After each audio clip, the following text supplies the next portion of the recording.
Welcome to the deep dive. We're here to take a whole stack of information and really boil down for you. Get to the core insights. Exactly. And today we're heading to Central Africa, to a country maybe not always top of mind, Gabon. Right. Often overlooked.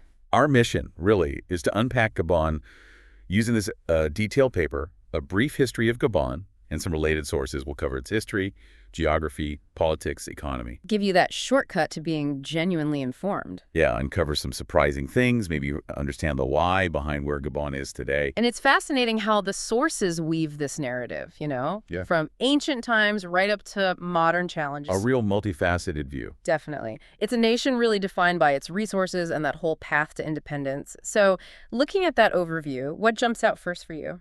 Well, you mentioned resources. That always catches my eye. Yeah. How a nation's geography, its wealth, kind of sets the stage, so I'd love to start there. Makes sense. Geography is foundational here. So how big are we talking? And what does it actually look like on the ground? Okay, so Gabon covers about 267,000 square kilometers. Think maybe the size of France, or a bit bigger than the UK. Okay, substantial. Yeah, and it's right there on the west coast of Central Africa, smack on the equator. Neighbors? You've got the Atlantic to the west, Equatorial Guinea and Cameroon up north, and then the Republic of the Congo wrapping around the east and south. Uh-huh. And a little maritime border with São Tomé and Príncipe, too.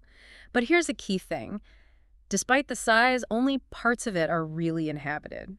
Interesting. So what defines that inhabited landscape versus the rest? Well, you basically have two main zones. About 30% is coastal plain, river plain, think lagoons, swamps, that sort of thing. Right. The other 70%, though, that's the interior. Humid, dark forests, mountains, part of that big Guineo-Congolese forest system. The dense rainforest. Exactly. You've got peaks like Crystal Mountain hitting 1,200 meters. The coastline itself is pretty straight, about 883 kilometers long. Not many natural harbors, but the main ports, Libreville, Port Gentil, they're well equipped now. Okay, so forest, coast. But back to those resources that you said define it. Yes, exactly. The sources really hammer this home. Yeah. A land of forest and iron ore. That's a direct quote almost. Forests and iron ore, got it. But there's more. The coastal sands, rich in things like ilmenite, that's titanium, or even gold. Wow. Near Libreville, you've got lots of clay and limestone for cement. And the rivers are full of fish, mullet, lamuru, mentioned specifically. And the climate must be tropical. Oh, yeah. Clear, rainy, and dry seasons. Rainfall can be intense, up to 4,000 millimeters in the rainy season. Yeah. This abundance, this wealth of resources, it's just a constant theme. It really sounds like the defining feature. So, okay, before Europeans arrived, who was living in this rich land? What do we know about the early history? Well, the evidence goes way back, late Paleolithic, maybe 20,000 BC.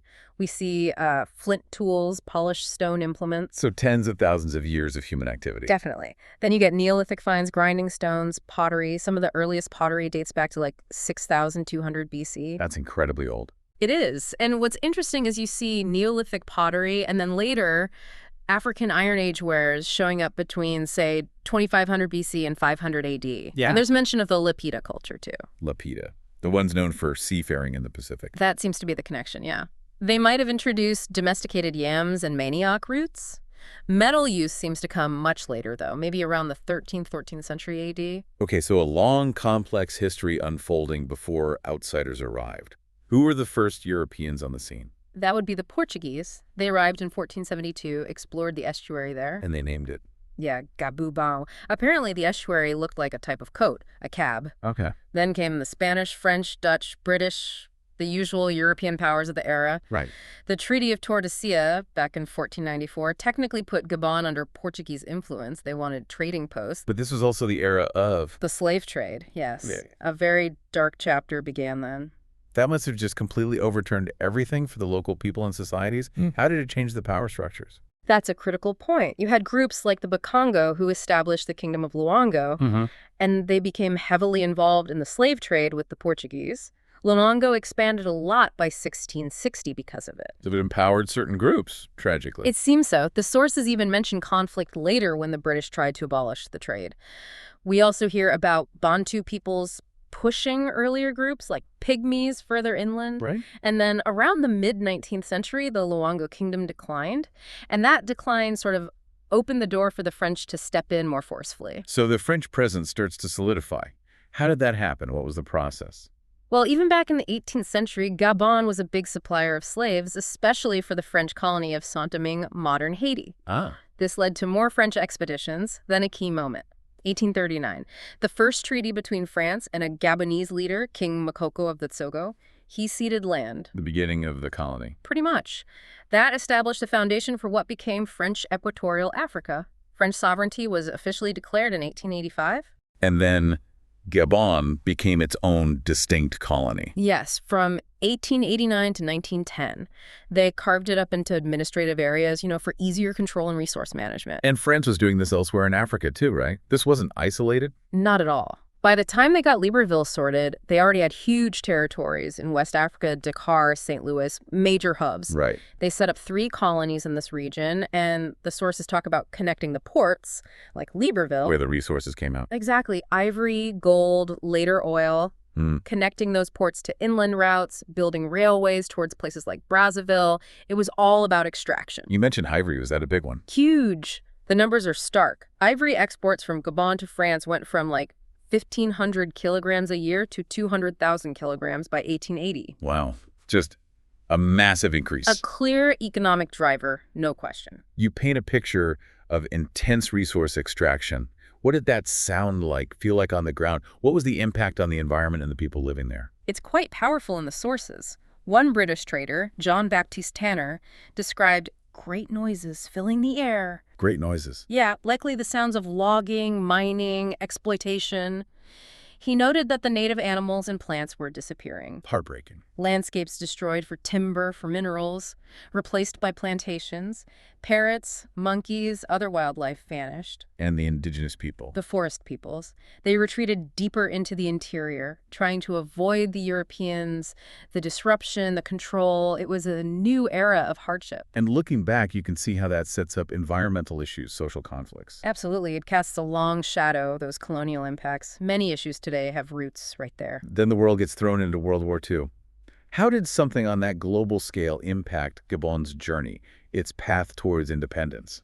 Well, initially, under the Vichy French government, Gabon fell under Axis influence. Oh, right. Vichy France collaborated with Germany. Exactly. So Libreville was actually attacked by British and Free French forces in November 1940.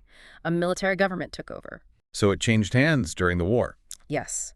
And once the Allies controlled equatorial Africa, Gabon became, less isolated. This spurred some infrastructure projects. Like what? A proper harbor was built in Libreville in 41, a road connecting Franceville to the French West African Railway initially for gold mines. Even commercial air travel started to develop, a branch set up in 47. So infrastructure is changing. But when did the real push for independence, the political will, start to build up? A really key moment seems to be 1956. That's when oil was discovered off the coast of Port Gentil. Oil? Another resource. And a major one. Its discovery directly led to Gabon proclaiming autonomy in 1958. Autonomy, not full independence yet. Right. It was part of this wider French community plan, turning territories into autonomous republics first. A big step, though. And full independence followed soon after. Yes, August 16th, 1960. But even with autonomy, reading between the lines, it sounds like the transition wasn't perfectly smooth. No, not entirely. The French approach was called gradualism, kind of slow, unplanned, partly due to dealing with diseases and local resistance. But then things accelerated. In the 50s and 60s, yeah. Policies of exploitation and drainage, as the sources put it, really ramped up, led to abuses of power. So how did the Gabonese respond politically? Were there movements pushing back? Oh, yes. The Union Démocratique et Socialiste du Gabon, the UDSG, formed way back in February 1945. What were their aims? They were protesting capitalist exploitation, the exile of political opponents. They even drafted their own development plan. Some members even joined free French governments during the war. So there was organized political activity quite early on. Definitely. But even though independence came relatively quickly in the end, the terms were seen as, controlled decolonization, not ideal. Meaning France still held strings. That seems to be the implication. And the new Gabonese leadership quickly moved against left-wing parties, consolidating its own power. So independence arrives in 1960. Yeah. Who steps into leadership? What happens next politically? The first president was Léon M'ba, often called the father of independence. He led the main progressive party. How long was he in power? from 1960 until he died in 1967. And after Mbang. After him came Albert Bernard Bongo. He later changed his name to Omar Bongo. He became president in 66 after a coup. A coup. Yes. And he established a single-party state. The sources mention an iron-fisted policy, suppressing opposition quite harshly. So a consolidation of power again. Very much so. The security forces were strengthened, opponents were apparently executed, political institutions became monopolistic, all power in his hands, essentially. That sounds like a really tough environment for democracy to grow. Did his rule change over time? And who followed him? It did, somewhat. Over the next, 3 decades, Omar Bongo slowly liberalized things a bit, allowed multi-party elections eventually. But retained power. Oh, yes. He kept substantial power. Then his son, Ali Bongo, took over in 2009 after his father's death. Was that transition smooth? Not really. The election was disputed. There were allegations of rigging, continued repression of the opposition, so a continuation of that Bongo dynasty. Let's shift to the economy again. With independence and this political landscape, how did Gabon use those natural resources we talked about? Well, they definitely leaned into them. Exports of oil, minerals, wood, they all ramped up. Oil being the big one. Hugely significant. Over half the government's revenue, more than 85% of total exports. Massive reliance. Wow. And other resources. Still important. Gabon became Africa's top producer of manganese and the world's third leading timber exporter. So incredible resource wealth. Did that translate into prosperity for everyone? That's the paradox. The sources call it a deep duality. Yeah. You have this high GDP per capita, second highest in mainland Africa around 2013, over $10,000 US. Sounds good on paper. Right. But underneath that, nearly a third of the population lives in poverty. Unemployment over 20%. Why the gap? Because the economy is so narrowly focused, it's incredibly vulnerable to global price swings for oil, manganese, timber. The resource curse. A classic example. The oil boom initially funded big infrastructure projects, sure, but when oil prices collapsed later, financial crises, currency problems, public debt just exploded. Can you give us figures on the debt? Yeah, it apparently went from around 700 billion FCFA, that's the Central African franc in 2015, to over 1.6 trillion FCFA by 2019. Doubled, more than doubled in just a few years. A stark illustration of that vulnerability. Yeah. Okay, beyond politics and the economy, what about the social side, the environment? What are the modern challenges? Well, the colonial era did bring some improvements. Education, public health, hygiene, the sources note that. Yeah. But Gabon still faces a lot of problems, often linked to population growth. There's concern about a numeric ghetto class forming, Meaning? likely referring to marginalized urban populations. Also mentions rising alcohol issues, sort of unbridled individualism, and a general sense of uncertainty about political stability. And education, health. Major concerns: kids losing their maternal languages, low school completion rates, and trained people leaving the country for better opportunities, brain drain. Mm-hmm. And health coverage just isn't adequate for large parts of the population. So significant social hurdles remain. What about the environment, that incredible natural heritage? How's that being managed? Well, there's a big strategy called Gabon Vert, Green Gabon, launched in 2016. Okay. The aim is preserving biodiversity, recognizing forests as vital carbon sinks, conserving wildlife. They have a huge network of protected areas. Sounds positive. But are there challenges? There's a crucial question raised. Protecting nature is one thing, but getting buy-in for how these protected areas are managed is another. The human element. Exactly. Okay. Who pays the costs? Who gets the benefits? Especially when nature itself is increasingly seen as a commodity to be extracted or managed for profit. Are there specific conflicts? Yeah. For instance, Lope National Park apparently overlaps with areas eyed for iron ore mining. Wow. Direct conflict. And this matters deeply to forest communities who have lived there for generations. The sources also mention infrastructure, like the railway and roads, fragmenting habitats, cutting through ecosystems. Even with a conservation strategy in place since 2001. Yes. It highlights the difficulty of balancing development and conservation on the ground. So we've got this picture.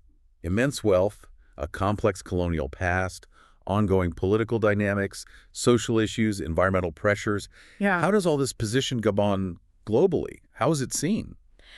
It's interesting. Globally, sometimes it gets dismissed, maybe because of its smaller population, about 1.1 million, or this jungle milieu perception. A stereotype, basically. Yeah, leading to maybe a limited grasp of its actual foreign policy goals. Yeah. But since independence in '60, it joined the UN, the Organization of African Unity. Standard international engagement. Right. And its foreign policy, especially from the late '60s to 1990, had some clear priorities. Global disarmament, South-South cooperation, human rights. So it was active. Surprisingly so, maybe. It even played a significant role trying to resolve the war in the neighboring Republic of the Congo, so not exactly inconsequential. Given all the challenges, especially that resource dependence, what are the prospects for the future? Can Gabon diversify, grow differently? That's the multi-billion-dollar question, isn't it? How does a country so rich in stuff move beyond just digging it up or cutting it down? Right. The sources really stress this historical reliance on oil, manganese, timber. The big challenge is cutting that dependency, especially as the world moves away from fossil fuels. Are there opportunities? Definitely. Agriculture is mentioned, bonds, tourism, a big one, expanding exports beyond just raw materials. What needs to happen to make that work? Improving things like land tenure security, making it safer for people, including foreign companies, to invest long-term. Building credibility. And the potential payoff. Well, one idea floated is shifting from oil to agricultural exports, which could potentially drive growth rates of 5, even 10%. That's significant. And tourism, especially linked to places like Luongo National Park, is seen as a real long-term bet for sustaining the economy after oil declines. So wrapping this all up, Right. what's the big picture on Gabon?